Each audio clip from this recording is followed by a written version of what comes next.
listening to RTI Audio, powered by Rocky Top Insider.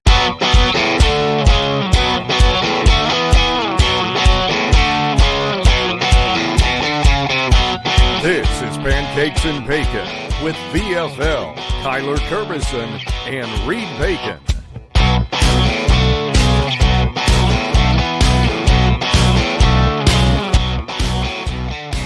Hello, Vol Nation. Welcome to another episode of Pancakes and Bacon. I'm your host, as always, Kerbyson, joined with Reed Bacon.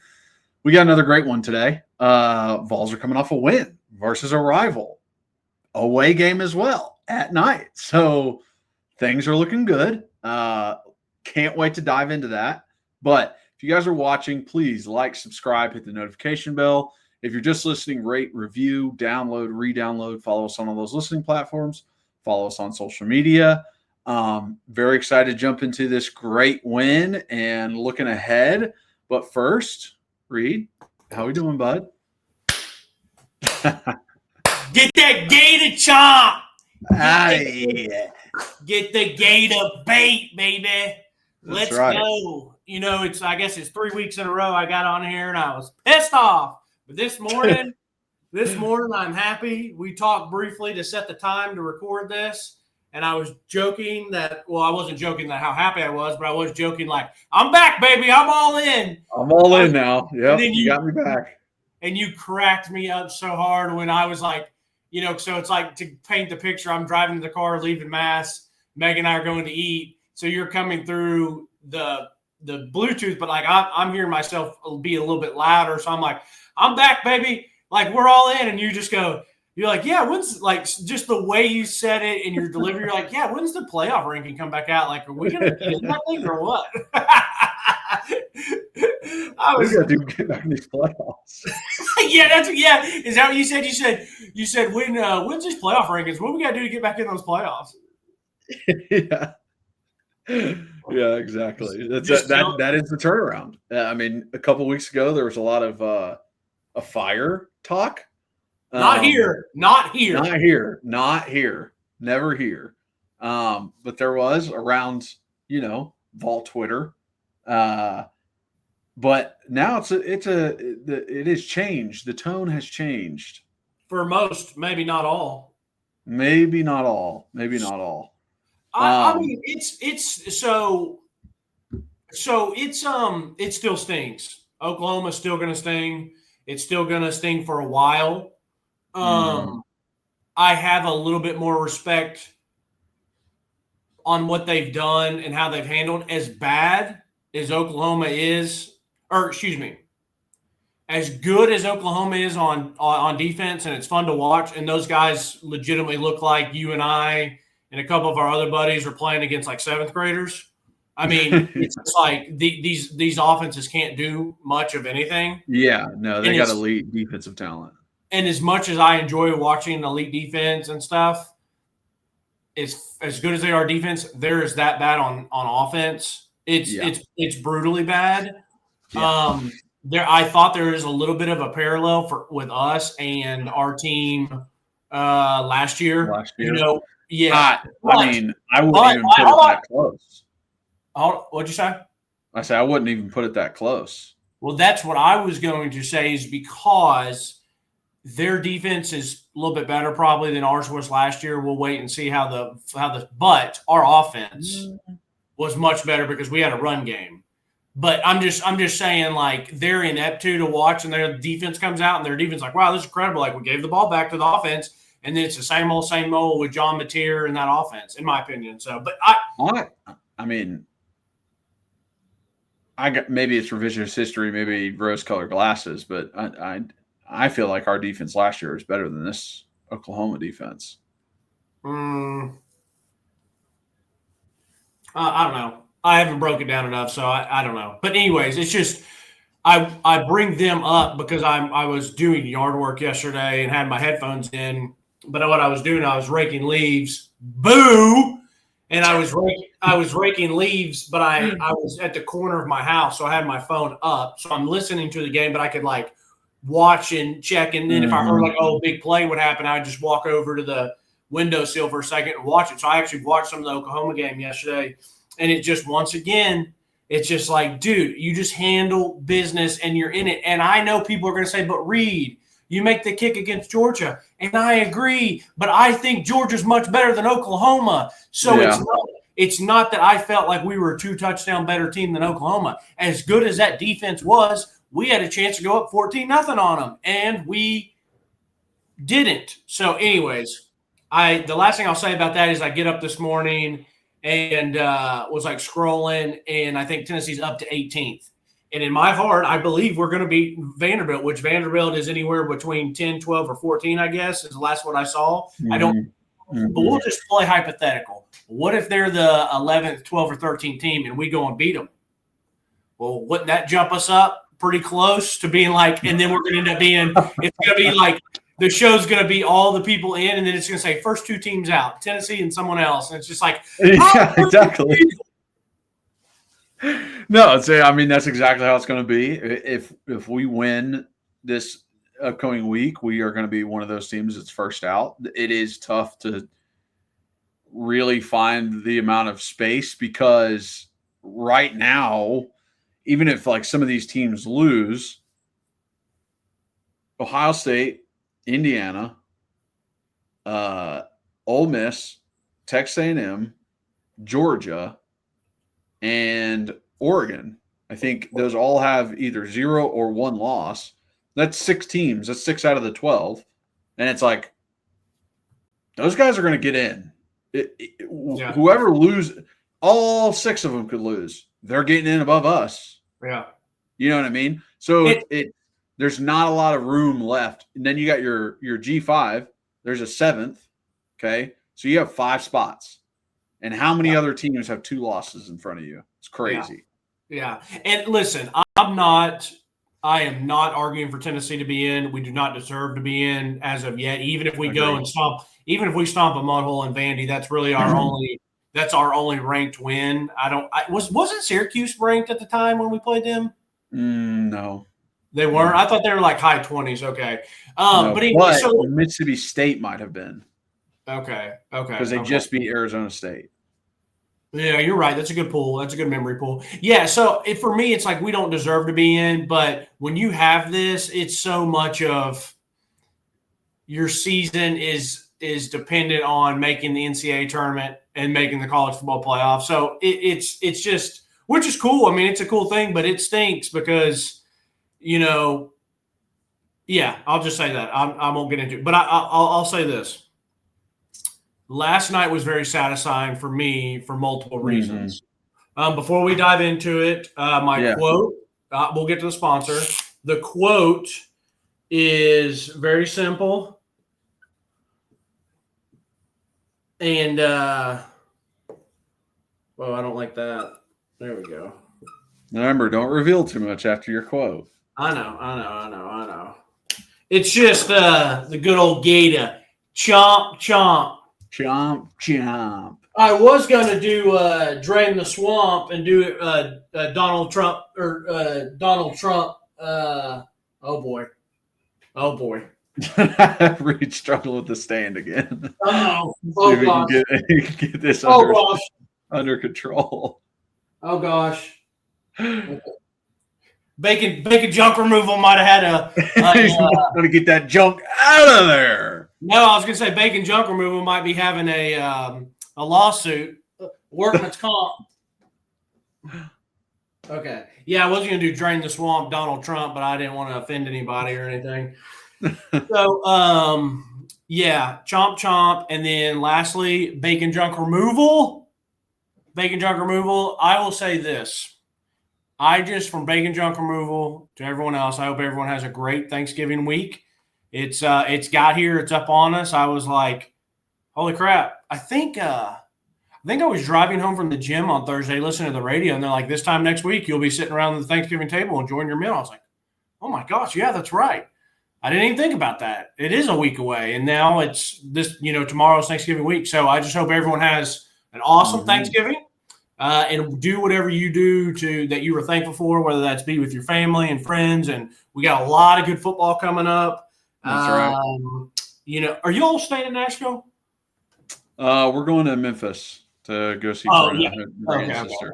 Yeah, I got you. Okay. Well, I hope everyone has, from Pancakes and Bacon, from Kyler and Reed, and from Bacon Junk Removal, I hope everyone has a great Thanksgiving. Yes. Okay. Last night was super satisfying for me for multiple reasons. It was never a game. We knocked them out in the first round, which we talked about. It might have only been 31-11, but that game, like Jack said, that game felt like it was 75-0. It just felt like they could never do anything. We controlled it from start to finish, and a DNA game for me. This was like, hey guys, like don't pussyfoot around here. Like let's just go win this thing. And exactly what we said. Right, we've seen Florida get blown out by Kentucky, and we've seen them take Georgia and Ole Miss, two playoff teams, to the wire. Potentially, arguably, should have one call goes another way in that Georgia game. But so you just don't know and how are we going to play. And so with it being a DNA game, we maybe didn't look as good as we had hoped against New Mexico State last week. I'm so proud of the team and I'm in the coaching staff and how everyone played. I thought it was the best game I had seen from at least one defender. I think it was an extremely clean game offensively, which was great to see. It's amazing. It's amazing how good that offense can be when they don't hurt themselves. Now, I mentioned last week, sometimes the ball bounces your way. And for us, it bounced our way, I'd say probably twice last night. One with Joey with the strip sack. As a Titans fan, I've seen that exact throw in that play. And it seems like if it's against the Titans, it's always a fumble. But if the Titans were on defense, it's always a forward pass because his hand was coming forward. But we got the ball back, and then it's 3rd and 17. And we do a little just give up run, and Star Thomas, which we'll talk about that play, but Star Thomas basically almost house calls it. But the ball, that was a hell of a play by that Florida player, and we got lucky that the ball, the ground caused it. We didn't get at that point, I think that was still 21-0. So it's not like I've been super scared, but the ball bounced our way. But overall, man, it just felt like it was awesome. Like we never had to stress about anything with that game. Exactly. I'll leave it. That felt like what could be with this team. That's all I have on that about that game. But so I want to hear yours. But I want to ask you. Everyone on Twitter, some people were saying like, what is the point spread that you have to feel comfortable with? I think Ben McKee maybe said that one. And then everyone was feeling like at halftime, I wasn't worried about them coming back. I don't know about you, but I never was worried about not feeling at halftime, no. My emotions before the game, I was very nervous about it because I wasn't sure what Tennessee team I was going to see. Okay. I kind of knew who Florida was, and I'd seen the Georgia game, the Ole Miss game, the Kentucky game. And I knew where they were, and I knew if they played a certain style that they could have success versus us, which they did. Yeah. At certain times. Wait. They played that style they needed to play. Yeah. They had success. It was just a little too late. Yeah. But I was nervous going into it because I'm just like, I don't know what Tennessee's team is going to show up. If they can lose to Oklahoma at home at night, they can lose to Florida in Gainesville at night. Definitely. So I was very nervous. The first score helped ease my way into it. And the breaks were going our way. The holding on Florida to stop their first drive. After a big play for them. The broken tackles that our running backs were having in the backfield and still getting positive yardage. Yep. That kind of stuff was like, all right, this is leading to somewhere. But we were up 21-0. I thought about the Georgia game. I mean, I'm not going to lie. I thought about that game and I was like, I remember when we were up big. I remember we were up big versus Georgia, and they came roaring back and fighting back. But by halftime, I was solidified with where we were and what we were going to be able to do in this game. And you could even tell everybody else was too, because like even Kirk and the announcers, they were like, "Yeah, we got story time coming up because this game's over." Dude, that one, I'm so happy you caught that too, because Chris Fowler hearing him saying like, "Yeah, we're gonna have plenty of time for story time." I was like, everyone knows this thing's it's over. So yeah, funny. Exactly. Well, yeah. I think Chris and Kurt were like, they are the outside, right? They're not in it like we are. They're not in it like a Florida fan is, or maybe even an SEC fan is, where they go, "This is a toss up." Tennessee fans don't really think that there's a chance. Florida fans are like, we can win this if we play hard. But I think from their perspective, they're like, Tennessee's a better team than Florida. Florida's coach right now. And they probably went into it like Tennessee's going to win this ball game, like obvious. But that was not obvious to us. Like that is not how we felt. So I think they were ready for it to be a non-game. And they did a good job, meaning the whole broadcast, of talking about like, hey, Tennessee has not won here in a long time. So they were really painting that picture to show non-Tennessee fans, hey, this is why this could be a big game, even though one's 3-7 and one's ranked 20th type vibe. Exactly. But yeah, it's funny you got that. I'm still shocked that we were the primetime game. After seeing the lineup on ABC, I don't know how they didn't have Oklahoma and Missouri primetime and us the 12 o'clock game, and I guess still leave Texas and Arkansas at the middle game. But I was surprised by that, because you would have thought that Oklahoma and Missouri, which was a pretty boring game, but you would have thought it was still a closer game than this one ever was. So I was a little surprised how ranked teams too. Right, exactly. So I don't know how we ended up primetime, but whatever. So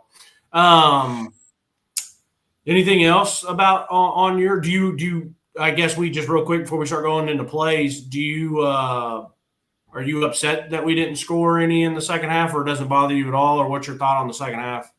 No, that doesn't bother me. That doesn't bother me at all. You score so that you can win. Okay? Like, if I'm going into that second half as a player and we're up 31-0, you say it in the halftime, like, hey, it's 0-0, like lock in, like don't just like absolutely let up shit and like, play lazy in a sense, right? Without any effort. You still got to keep rolling. But if it's 3rd and long and the coach calls a run play and we're running out that clock, and I'm not like, oh, what a fucking shitty call. Like, why aren't we, you know what I mean? Like, why aren't we going for this? I'm like, we're up 31-0. Like, it's better to run 40 seconds off the clock than us try and go for the 3rd and long and get an incomplete pass.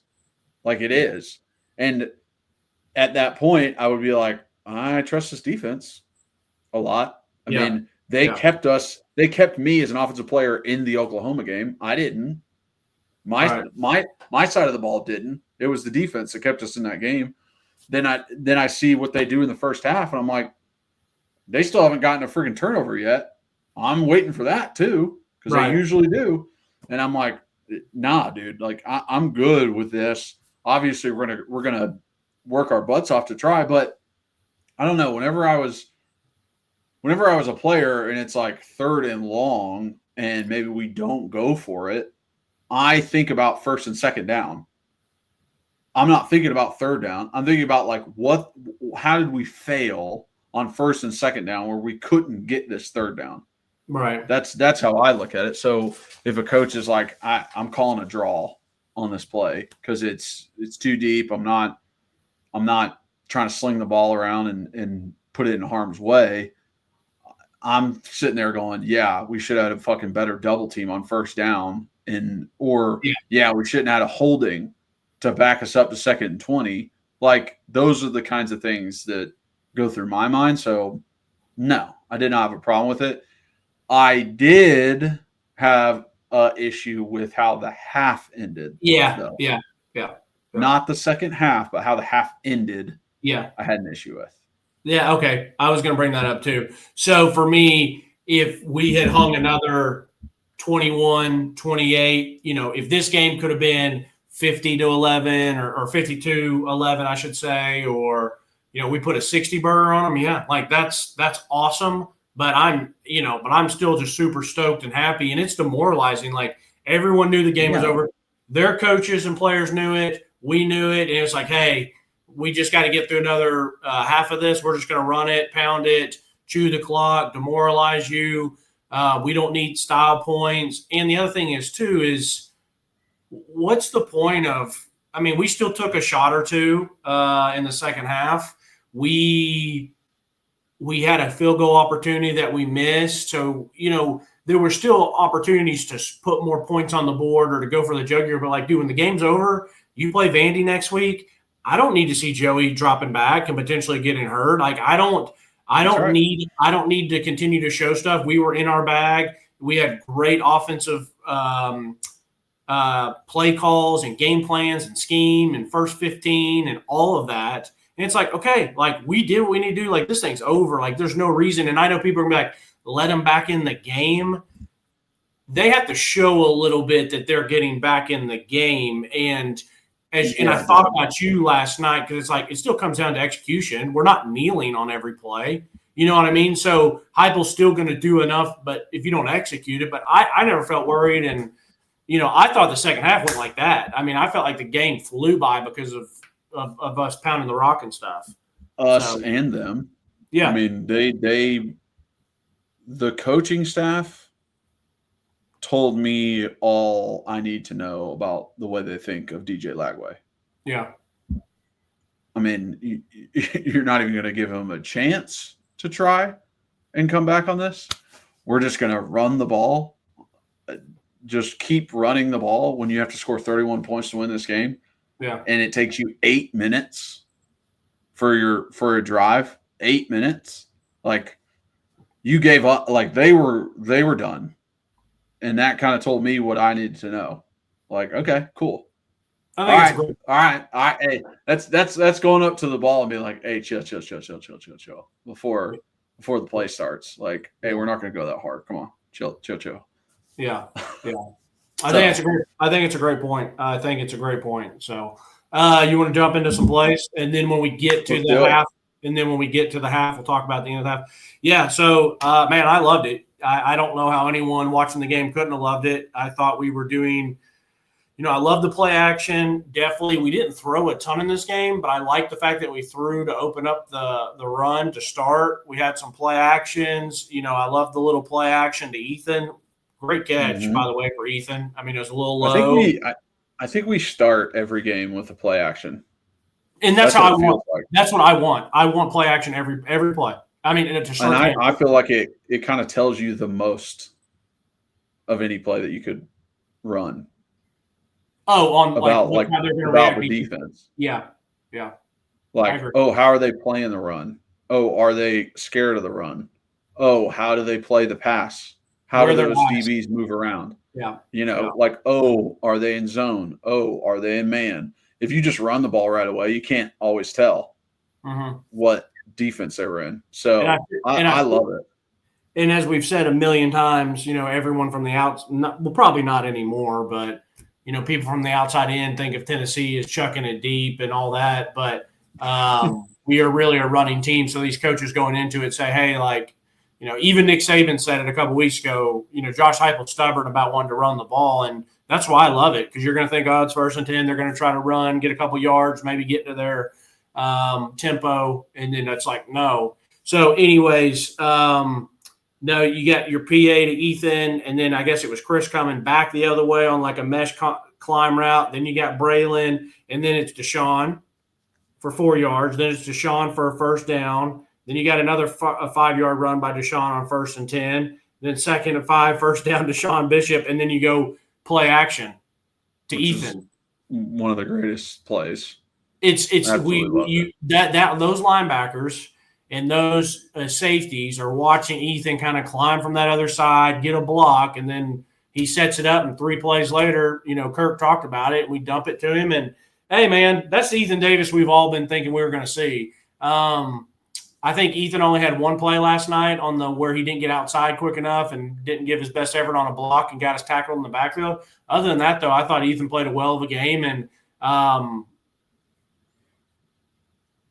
I didn't miss Miles. So Hey, I mean, I put it down. I put down like some guys might, have kind of showed who they are and maybe taken some spots away from others in this game. I think Ethan is one of those. Watching Ethan, watching him play, watching him move, that first catch he had, the touchdown catch, the screen later, I'm like, this is more along the lines of like Noah Fant, like a guy who has that athletic ability to do some stuff. Now you said Princeton fan, sorry. Now you said he had the one play where he didn't get across on the block. He is also responsible for the sack fumble on Joey. Well, and that could tell you there all you are need times where it's like, hey, he struggles, but there are times where he shows some really good shit. And I guess that's that's why probably Miles has been playing, is because they're going to trust him more in the run game, offensive, or trust him more in the blocking, whether it's run or pass. But then again, like I've seen Miles whiff bad too on some of those. So we'll say if they're pretty equal, maybe Miles is a little bit better in run blocking. Well, it's like I think Miles catches that little pass, but he's not going to turn up that sideline and go like that and score. No. So he might not even get a first down on that first play. You know what I mean? Yeah, Ethan kind of jumped over a safety a little bit to get that first down. Yeah, exactly. So, I don't know if Miles does that. Another thing I noticed, just like a light box. That was my immediate reaction. Like they zoom out in that first play, I'm like, that's a light box. Like I want to run into that. Mm-hmm. And then Florida was just like, we're not going to change. Like we're going to keep it a light box. We're going to play 2-man under. Like that's what it seemed like they played the whole, like man with 2 deep safeties and 5 to 6 guys in the box. Yeah. And that's just how they played like the whole game. Those safeties that barely saw them, they barely came up. And if you want to do that, sure, we'll dig and dunk. Sure, we'll run the ball. That's fine with us. Yeah. Yeah. I mean, you want to get negative yardage plays. Well, it's basically was saying how you felt and the coaching staff told you everything you needed to know about how they called the game offensively for DJ Lagway. It's like, Florida's people are like, all right, we're 3-7. We got 2 games left. Let's just play too high. We're not going to let them beat us over top. If they want to nickel and dime us, that's fine. But, hopefully we still got some athletes that can make some plays. And then they weren't able to. But they were very much like, we'll just play too deep and we're not going to let them bomb us. Yeah, I have questions about Florida offensively and like the play callers and people there. Like, I don't know what you guys are doing. Like, I really don't know what you're thinking out there. Well, I thought their running back. I mean, you talked about their running back. He's a good player. He runs hard. I mean, they did have a chance to score. I mean, they had a guy open and DJ overthrows it, and then they missed the field goal. So, I mean, we all know as Tennessee fans what it's like when you have a quarterback that, misses some stuff. So it's true. That's true. But as a offensive coach, you should know that too. Mm-hmm. Yeah. Like this is what my quarterback's going to miss, and I feel like maybe there were 3 design runs for Lagway. That's not enough. Hey, we kind of ate them up too. I love the play call for them when they go 5 wide and let DJ run it. But Aaron Carter, which I'll just go ahead and say it, I think it's his best game I've watched him play. I was gonna kind of say that too. There are a lot of plays where I was like, all right, that's what I love seeing. I had to write down. He was all over the place. He was in the box, out the box, making tackles, flying around. There was one that he overran and got juked on the play that got called back. Like, I don't put that on him. He's in pursuit. That's a very difficult thing to do. It's tough. It's tough. I want my All-American to make that play. Yeah. He's not All-American, but I get what you're saying. Yeah, that's what I want my linebacker to be All-American, and I want him to make that play. Yeah, but I thought he played awesome, and I agree.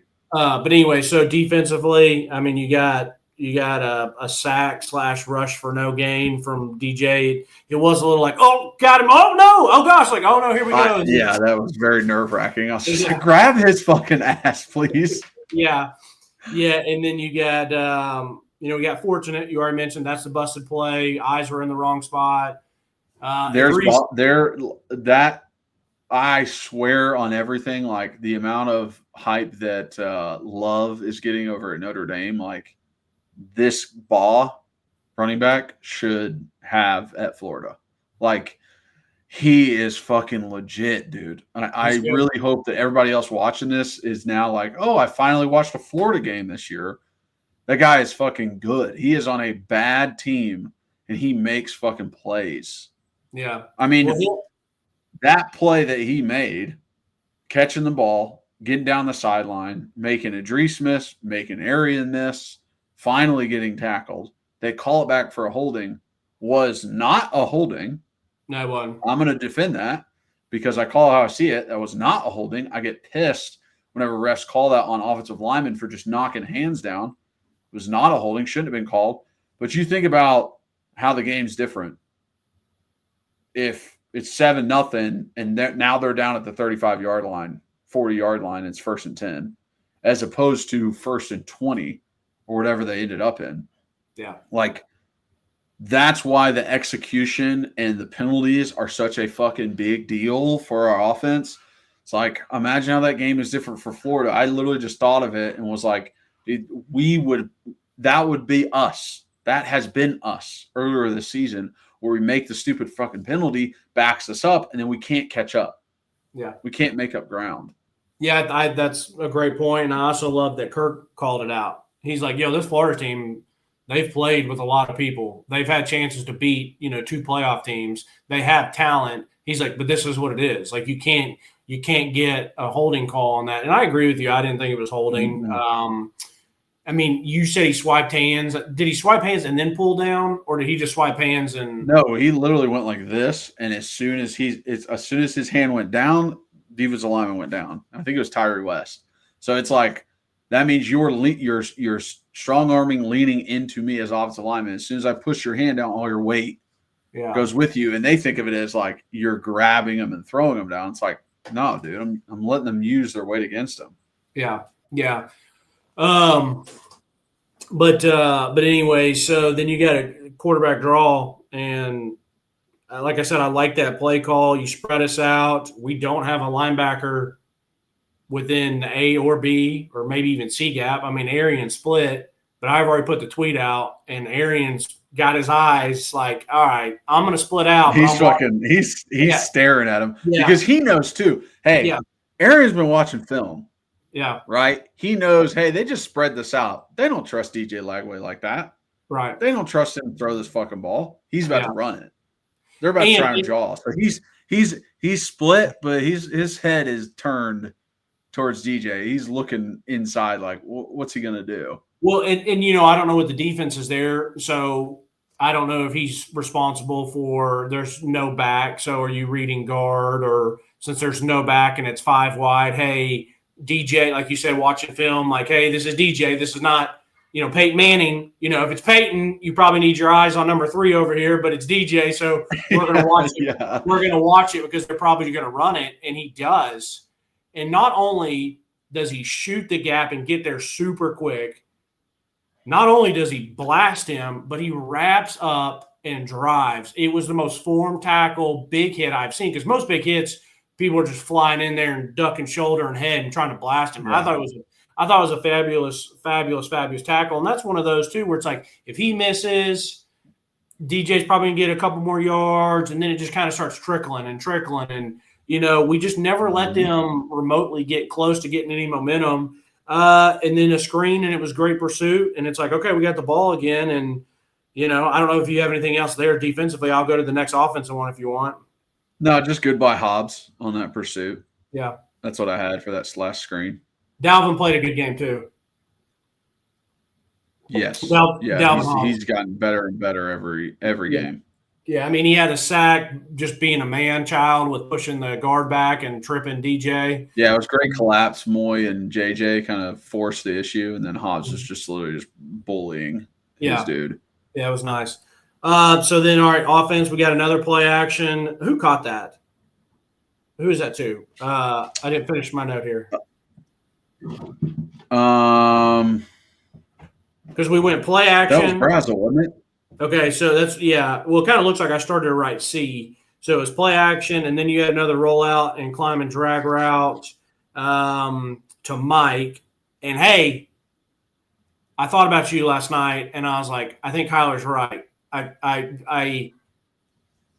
I'm not going to say that Mike is the 5-star I was wanting him to be, but he's a darn good player, and I do feel like he is really coming to his own as the season's gone on, and he just seems like he's playing very confident and very strong. And if he takes another leap, then I think next year we could see the not style of play at all, but see the bump where we saw Cedric Tillman kind of go off.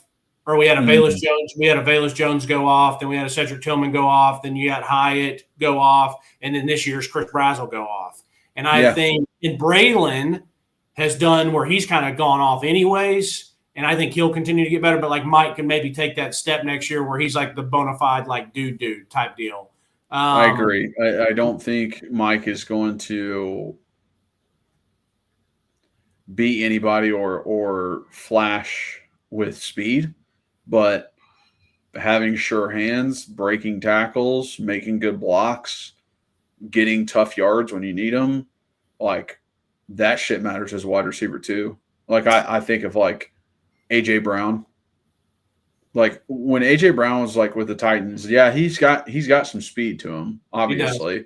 Yeah. But man, when you needed 1st and 10 on 3rd and 9, like AJ would catch that hitch or that slant and get hit and be fine.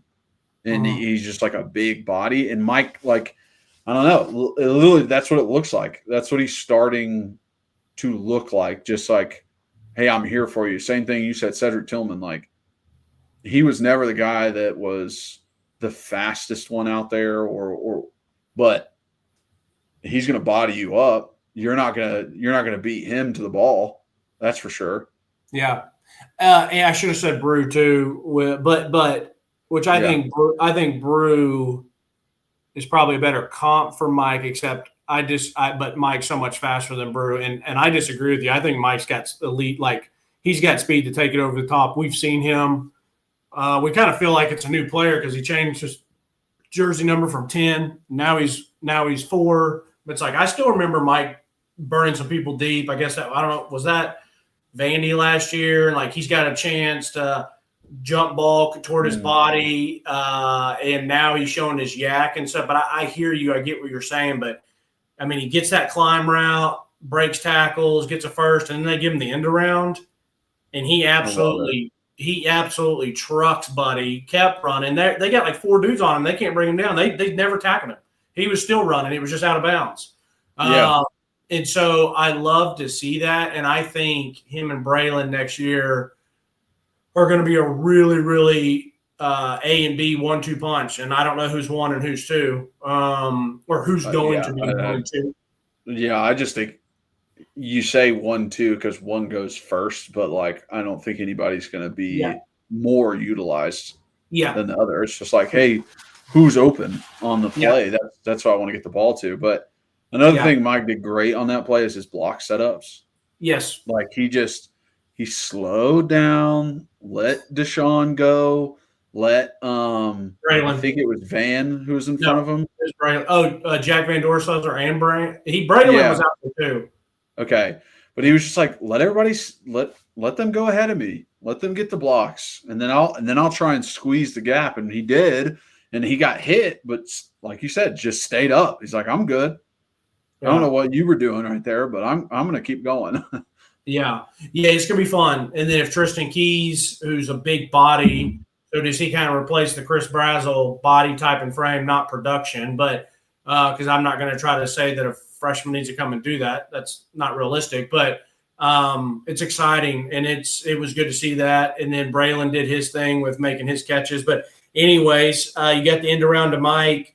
You're in field goal. I mean, you're in red zone basically already. We got a quarterback run, like to see it. And then we went over the top. And it was so awesome to see it back over the top. I don't know why we don't do that basically every time. And what I mean every time is like if we've got a first and goal, you don't run it, but maybe, first and goal, you bring in Moy and Carson Gentle and you run it off tackle and maybe you get stopped. Then it's like, then go over the top, then play action. It's like I want it in the rotation every time. And he did it, I guess, last year in Georgia. He handed off to Miles, and Miles kind of dove in. They handed it to Princeton Fant a couple times, and he kind of dove in. But I love seeing the running back get it and just going over the top. It's a great feeling. And the reason he is able to go over the top is the 3 interior linemen and the amount of fucking movement those guys got. They did it multiple touchdowns. They did it multiple short yardage gains where they are just moving Florida defensive linemen back. And I love to see that. This is not hyperbole, and I'm not one of these guys. This is not thinking highly of myself. This is a compliment to those guys. But on that Star Thomas run, I kid you not, I score. As a 34-year-old, 6'1", 230-pound Reed, that the 40-yard dash right now would be abysmal. Yeah. That was sore today just standing because we didn't get to church late, but we were walking in right as it's on time, and it was a big mass today, so we ended up standing, and like halfway through the standing ceremony, I'm feeling it in my ankles and back and knees, and I told Megan I had to go use the restroom, but really I had to go to the back to do a stretching routine, and so that 34-year-old Reed was going to score on that. If I don't fumble the handoff, I walk in. Yeah, I mean that pile was 5 yards into the end zone. Starr could have grabbed it, kind of jogged, and then just stopped, and would have been fine. Yeah, so it was incredible. Yeah. Okay, so we score again, and now you're at 14-0, and the way things have looked offensively and the way things have looked defensively, it's like, all right, hey, let's keep this going, but like this is great. Like this is vibes are as high as they can get. So then you go to defense. They have a little run for 3 yards. Then Tyree West coming around the corner absolutely rips hands down or swipes hands down, gets a tackle for a loss. And then it was really good coverage by Ty. There was a little contact. In position. There was a little contact, but I couldn't have loved how Ty Redmond played that anymore. He's inside shade. Guy crosses his face, so he gets a little veteran grab and pull, and then he not readjusts, but repositions himself. And there's some hand fighting back and forth. But the reason, if they had called it, I'd be like, okay, they called it. Like, I wouldn't want it called because I think it's a little tic-tacky, even if Tennessee had been on offense there. But the main reason is like, I don't think that ball was catchable. And so, so that was my biggest thing. I don't know what your thoughts were. No, I agree with you. It seemed like it was uncatchable. I thought it would be very ticky-tack if they did call it. I didn't see it on the first thing. I saw it on the replay. But yeah, I thought it was great coverage by him. I wouldn't have been like, oh, he's preventing the receiver from getting to the ball. And then it was a bad throw. Yeah. Like he overthrew him. And more, I just feel like every game Redmond gets tested. Every single game is probably because he's a freshman. But he answers. I thought the one on the sideline last night, which it's going to be a big-time play alert, I've already clipped it, where they tested him, and he had great coverage. He used the sideline, or he used his body and the sideline as a defender, and the throw wasn't bad. I mean, the Florida guy got his hands on it, but the number one thing that I love that Ty Redmond did is he jumped up, he had his hands up, and then he played through the hands. And that was the number one thing I love to see, because if the Florida guy had caught it on the initial touch, I think it's still an incomplete pass the way Ty had him next to the sideline and the way Ty played through the hands. I think the only other thing that you can say is like get your head around, but that specific play and how quick that throw was, because it was a 1-2 drop and just kind of a little baby fade. I think it's tough to get your head around there. I thought it was fantastic. I thought it was awesome. Yeah, and sometimes when they turn their head around, it's at the exact same time as the ball, and then they just miss everything completely. Yeah. Yeah. Like miss the guy, miss the ball. And he's still running. They're not there. Yeah. Yeah. Yeah. So then, but the couple plays before that, just real quick. yeah, Tyree rushed around the edge. Like I said it. I said that. That's elite shit to Yeah. do on a tackle. Like that's inside zone to that side. That's elite shit to be able to do. And then the first play, they got 3 yards, but I saw Arian meet the pulling tight end in the backfield. And I'm like, that was another reason why I was like, this is one of Arian's best games. Like that guy is flying to the ball. Yeah. And meeting blockers. And that's something we've been preaching all fucking year. Yeah. Where are you meeting your blockers? Where are you meeting your blockers? So it's like whenever you do it right, I want to call it out. Yeah. But I think that was 3rd down off the Redmond, so they punted. Yep. And then you go offensively. You got another little shallow to Mike. And great job by Dwayne Morris finding the block. Yep. I like. Hey, Dwayne Morris was who you talked about in spring practice, and I never was my second guy. I never want someone to be injured, and I don't dislike Peyton, but like with him missing the game, I was like, I'm excited to see either Deshaun Bishop carry a little bit more of this load, or see if we get DeJuan Morris in. And at the beginning of the podcast, I said there's 2 guys, and this was the other one. I was okay. Ethan stepped up. Dwayne Morris stepped up enough to where it's like, oh, can we get this guy more snaps? Right. Yeah, it was nice. So then you got a needle to Mike. That was a great catch and run in the traffic. That was a little worrisome because if eight even just looks at all, like 8, the linebacker glances over his shoulder. It's a pick because and kudos to him to recognizing it and getting his head around and getting his depth.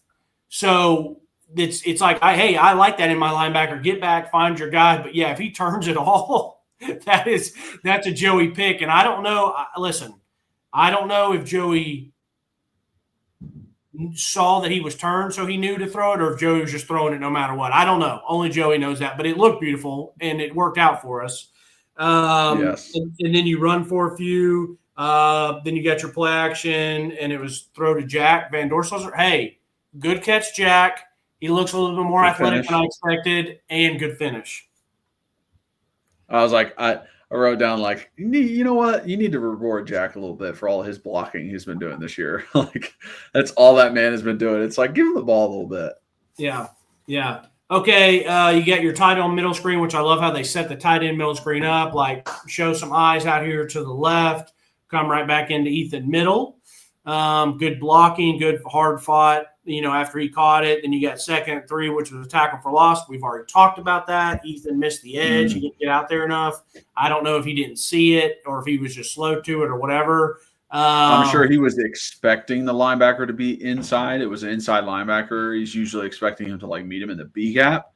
Linebacker actually went on a little bit of a blitz and went to the outside of the tackle around the C/D gap. I don't think Ethan was necessarily prepared for that, and then kind of caught it late and wasn't in time. But you could see he knew that he fucked up as soon as it happened. He saw him clap his hands fuck. Yeah, right. Let's see. What was on 3rd down there? I don't have after that. Yeah, what was that? It was David Sanders got hurt. Yeah. Bennett Warren came in. He got beat across the face. We got to 4th and 1. Yeah, and then Bennett got beat again. Bishop broke the tackle, and then he did it again on 4th and 1. Bennett got beat across his face again, and Deshaun Bishop was like, I'm not going to be denied. Yeah. And kept fighting for that first. I mean, he did it twice. Okay. Yeah, and then you got 2nd and 5, DB again, 3rd one, DB again, and then over the top for Deshaun. So that was is that 21-0 now? That's 21-0. Another thing that I love is the 2 tight end formation in the backfield. So they had 2 tight ends in formation in the backfield. They ran a counter one way. They had the 2 tight ends in the formation in the back. This is all in this drive. they ran like a straight just lead. So both of them just went straight into the middle. And then they ran a quarterback outside zone to the side of the two tight ends. And with Joey. And Joey got down to about like the 5 or 6 yard line. Yeah. And that was on first down. And it's like the intricacy, the different plays that he can run out of the same formations fucks with these teams so much. Yeah. Yeah. So much. And just like keeping them honest with Joey running the ball. It's not like Joey was like really searching for yards big time on any of his runs, but it was like, hey, we're going to sprinkle these in too. Yeah. Yeah. Which I love. We both love the quarterback run. I think basically all nation likes a little quarterback run. Okay. Then defensively, they got a run for 6 yards, another run. So this was stuck in his head. This was the second bad miss by Reese. The first miss was, I don't know what he did on that busted coverage, which was their first play that we've already talked about. That was bad. And this one was bad again. He is really feast or famine, man. He's really feast or famine because it's either a big, massive, big hit, great play, pick six, forced fumbles, or then this. And this is like routine stuff. Like this is stuff that shouldn't happen because it is so routine. I mean, I should be able to go out in the front yard right now and just form tackle, meaning like if I might miss the tackle, but I'm still going to have my head in the right place, my shoulders in the right place. You know what I mean? Like that shouldn't happen. I swear I think every single DB missed tackle can be explained with ducking their head, eyes down. Like it's every single time. If Idris, if Hood, if Redmond, if Torrentine miss a fucking tackle, it's because they're like this. Because their fucking heads down or they're going like that. They're turning their damn head. They're putting their shoulder into it. That is the only reason they miss tackles. I don't know if you saw it. I thought, thank goodness, I thought Turntime was fine. Like he didn't show up, but maybe one time, but he didn't show up in a bad way for me because there was last week against New Mexico State, and I was going to put it out, and I didn't, but it was furious. I was furious. I was like, this is – well, I guess we maybe even talked about it, but I had already screenshotted to put it out like this is so unacceptable, but I didn't. Don't want to be negative. But I was happy that he made one good play that I liked, and then other than that, I didn't have any hair pulling out. Did you see anything with Turntime? No, he made that one play. I didn't see anything else from him. Yeah, bad or good. Okay. So then it's 1st and 10, quick throw. This is like the Ben Bolton drive for me. Is Ben got out there, the walk on from Memphis, number 33, got out there, good pursuit, and then it was 2nd and 8. They tried to run a wheel route out of the backfield. Ben was in good coverage, picked the back up. It was incomplete. Then you got the 3rd and 8, which was the good blitz by T-Lander. He gets back there, but, DJ Lagway makes us a miss. And then Jordan Ross showing some absolute dog athletic ability to be dropped out the backside and come up because we had linebackers and safeties that were trying to come up and didn't get there and we're either going to miss or we're late. And Jordan just said, heck with it. Like, I'll just body bag him. Yeah, I mean, he was going heat-seeking missile on that guy. He was. But like that, I mean, Jordan Ross is a bigger dude, so I think that makes a difference. But it's like he did the exact same thing that DB did to Mike Matthews earlier, and like he didn't wrap up at all. Wasn't thinking about it at all. He just came in and fucking threw his shoulder. But it worked because he's a defensive end. Well, and like they're not taught to tackle in the open field. So it's like if he had missed that, I'm not going to be that mad at him. Honestly, compared to a linebacker or safety or DB, So then you got the 4th and 1, and I mean that was embarrassing for Florida. They didn't move at all, and we only had. I mean, it was Dominic Bailey and Jackson Moy just basically stuffed the entire thing, or was it? It was Dominic Bailey and either Moy or Hobbs. I think it was Moy, and then Aaron Carter gets around the outside, and everyone else just pushes it. But I mean that was as embarrassing as it gets for Florida. They didn't go anywhere. They didn't move. No. I mean, you want to give a prime example of who's owning the line of scrimmage. Like, that was it. Yeah. Our touchdowns, our short yardage touchdowns, and that showed. Yeah. Anyways, that's where my notes stopped. I know that we still went down and made it. This is where we went down to make it 28. Is that correct? Yeah. things I wrote on offense. Brazel in the flat on a play action, he was coming all the way across after the ball snapped, and that is fucking difficult to do. Yeah. So getting through all that traffic and then him being kind of like he was the dump off for the play. You know what I mean? And just being able to fight through, that was great. Dwayne Morris, just a lot of patience with his running. This is where I put like Peyton who? Like, you know what I mean? Like, you know, it sucks to get hurt, but when you get hurt, there's the risk. Like somebody's going to take your spot. The blitz came off the edge, and there was some kind of confusion with I think Dwayne was still in there, and David Sanders, just like nobody picked up the guy. But Joey still got out of it, rolled out, threw the ball away eventually. Yes. Joey had that. I felt like Joey was on the roll and on the move a lot, whether it was on his own doing or play designs. But I like to see that. I like to see when they were pulling him out.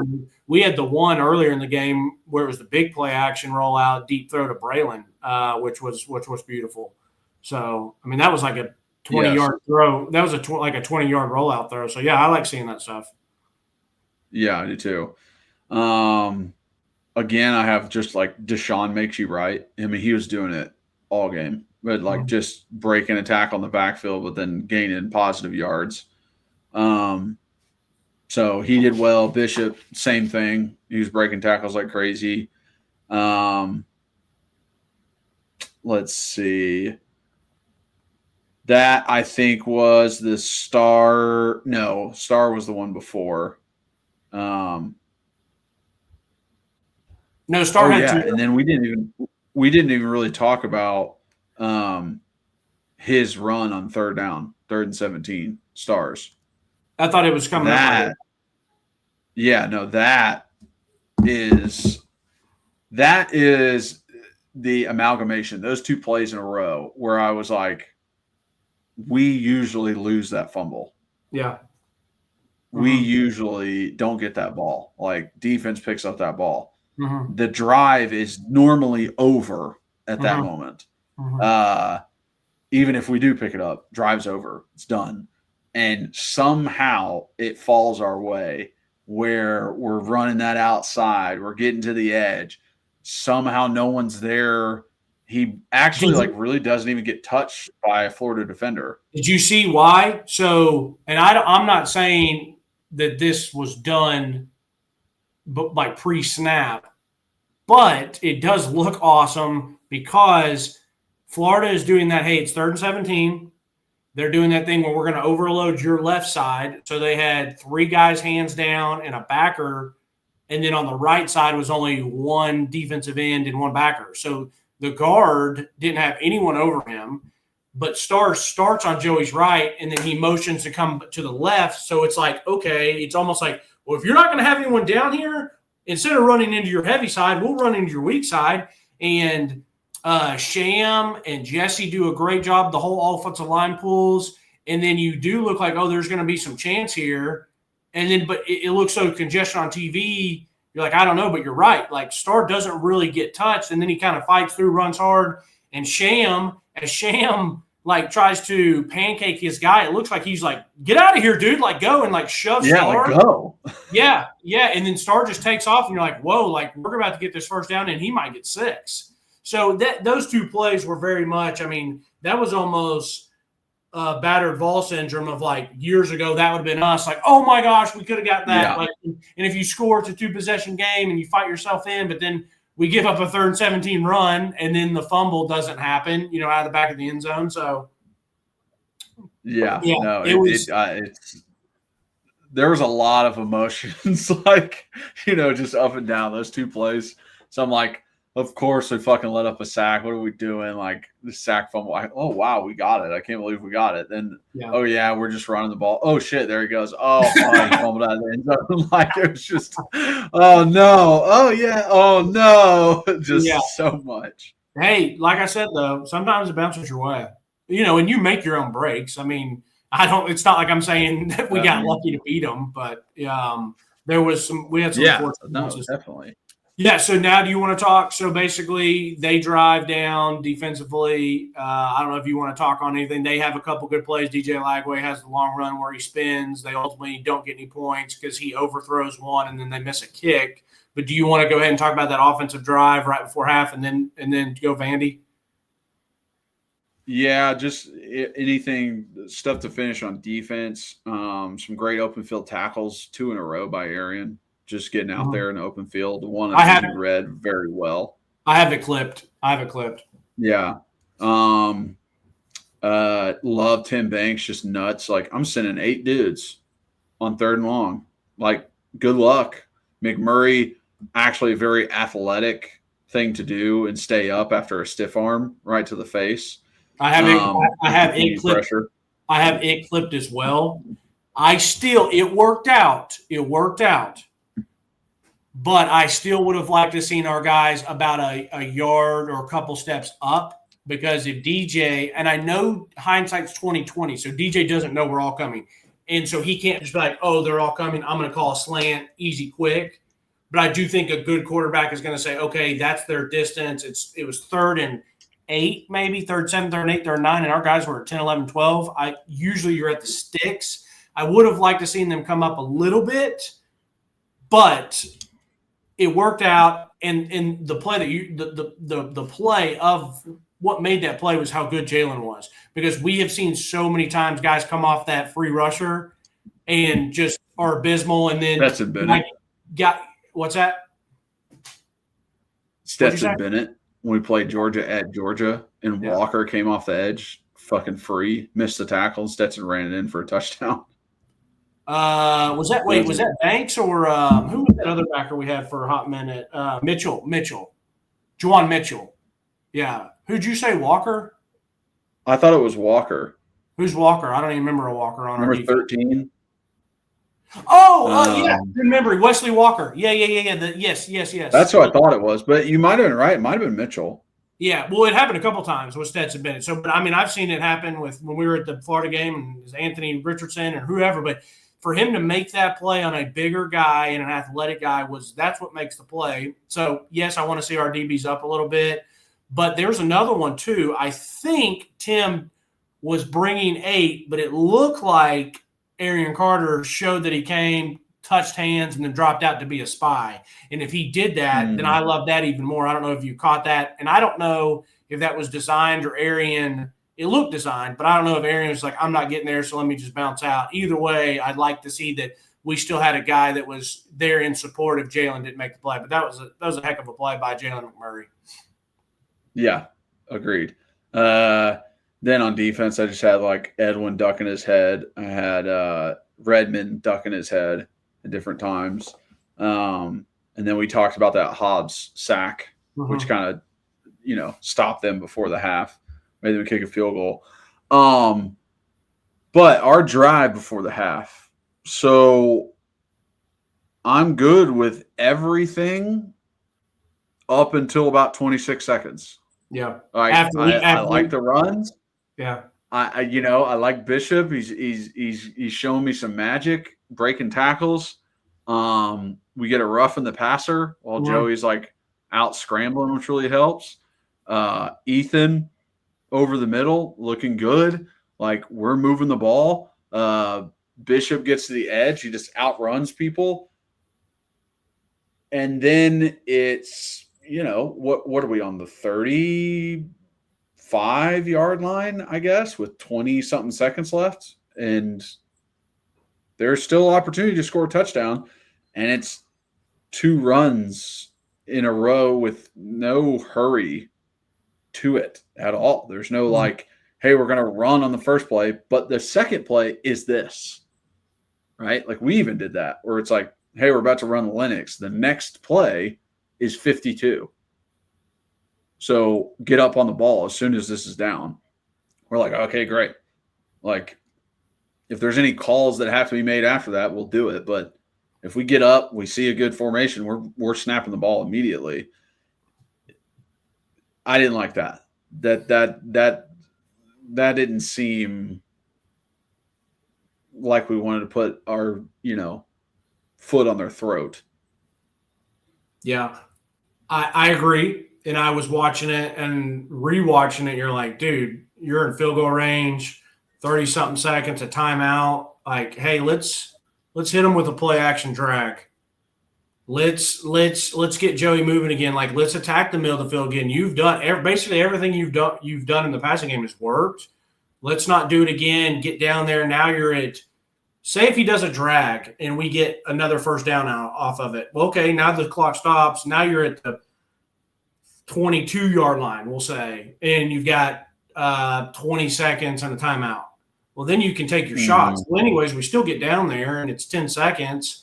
It's like I would have liked a jump ball with Chris Brazzell, because even if we throw it bad and it's a pick six, you're still going into the half up 28-7.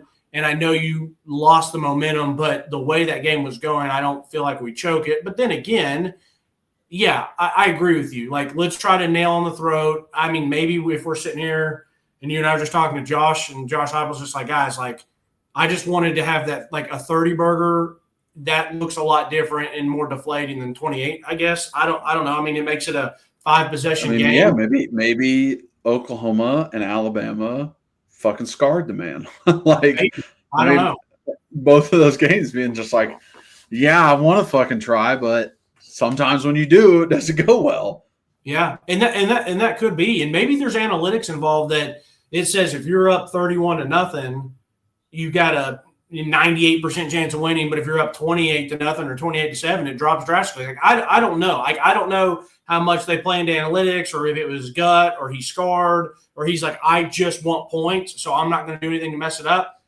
Whatever it was, that's fine, and I'd be interested to hear what he says, and maybe he did, and I just haven't listened to it yet because I didn't listen to his post game last night. But I agree with you. Like, I want to see a couple shots of the touchdown or shots at the end zone, or like continue to move it. Like, let's. 35-0 at half is woo. I mean, 31-0 at half is great too. I mean, it sounds like we're kind of being a little hindsight 2020, or we're what's the phrase? Yes, that's what I was trying to say. Yes. Yeah. No, I mean, I agree. I think it's a healthy thing for fans to do, is nitpick a little bit here and there. These are the excellent things I want to see. That was a very great game, but hey, do I want to see some excellence? Yeah, I do. I'm a fan. This is what I want. I want to see 35 on the scoreboard. Like, that makes me feel tingly inside. It was nice, man. It was nice. We knocked them out in the first round and KO'd them, and it was pretty much over. So I love seeing it. Now, Vandy, maybe I'm wrong, bro. You tell me if I'm wrong. Maybe I'm wrong. Am I wrong, Kyler? I feel very confident, and you might be wrong, Reed. Okay. The confidence I have is because of the past, and I can't just lean all into that, because the same feeling I had going into Florida. Florida is a 3-7 team. You're telling me that I have more confidence going against a 9-2 team than a 3-7 team? No, there's just not a way.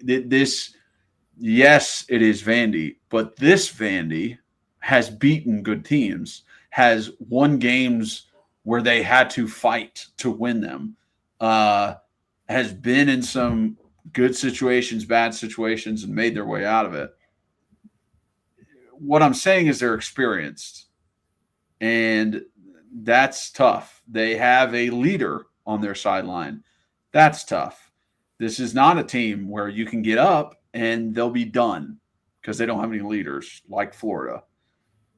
This is an actual put together football squad, and a mobile quarterback always scares me. And it started back in 2011, 2012 when I played, and I started seeing Johnny Manziel, and then I started seeing Baker Mayfield, and I started seeing these guys just somehow make plays happen. So mobile quarterbacks scare the shit out of me. because it's like you could do everything right. You could be in great coverage for 4 to 5 seconds as a DB. You could actually have a very good rush, and all you do is just barely miss that sack, and now it's a 40-yard gain for a touchdown. And it's just like, damn it. Like there was just one little bit that I didn't get right.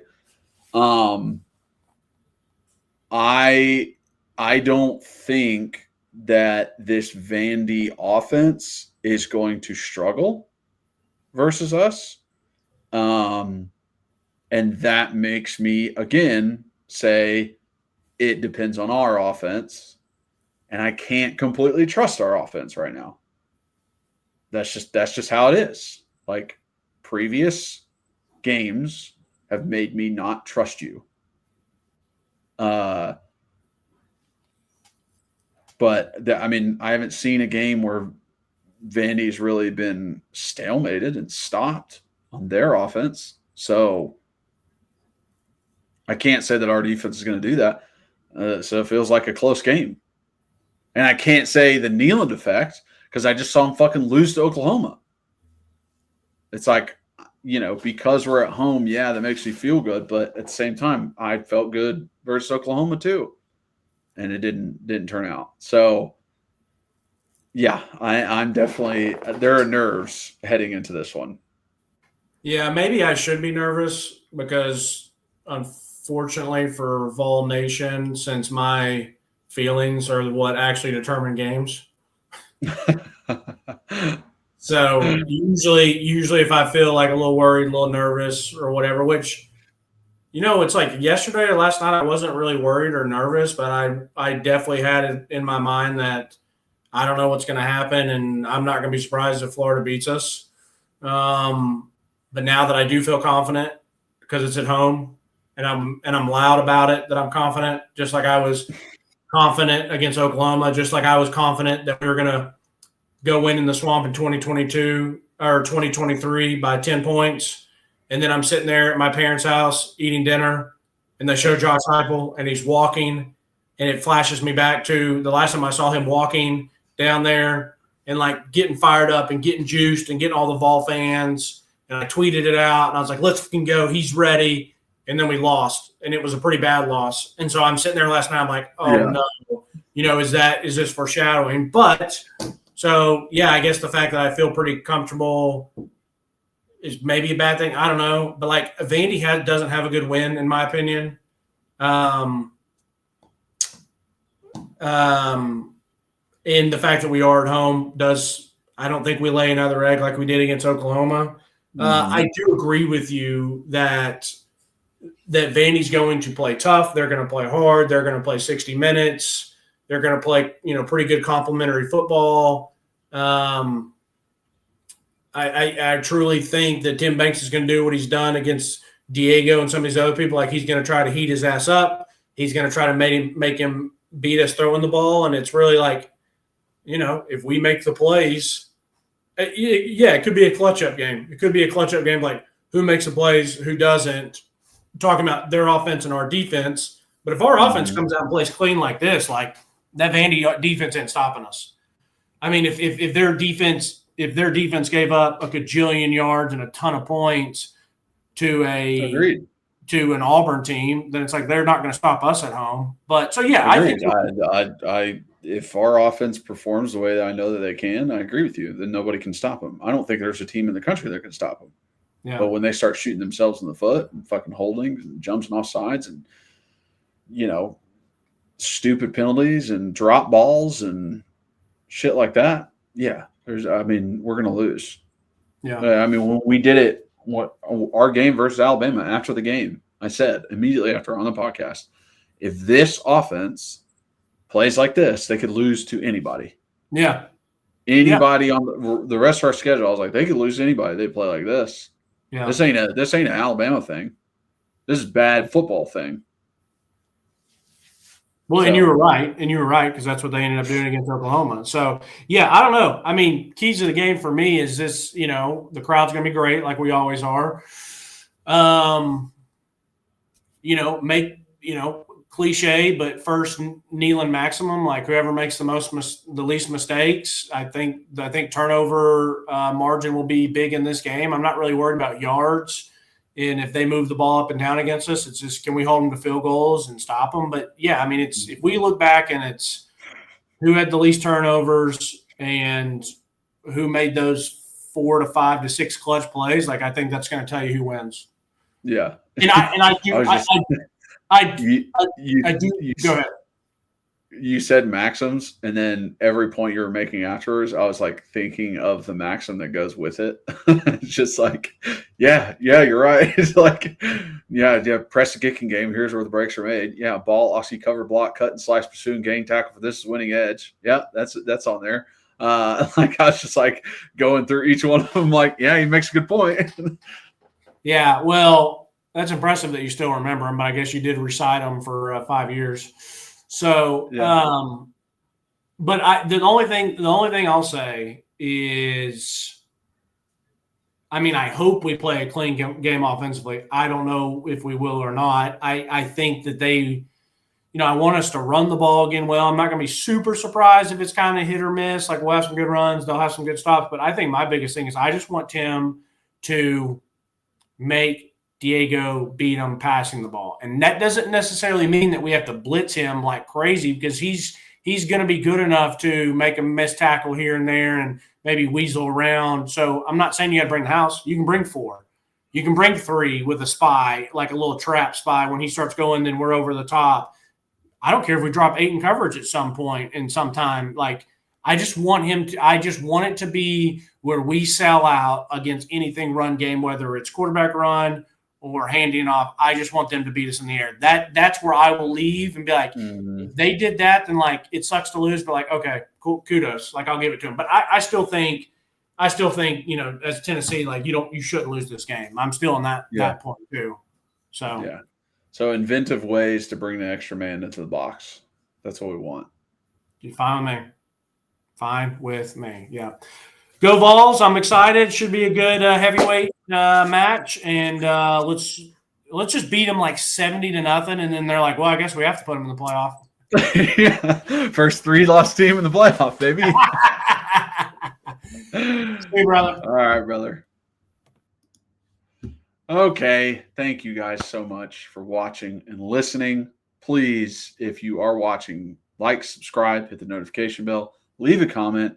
If you're just listening, download, re-download, follow us on those listening platforms, like on all those things, rate, review.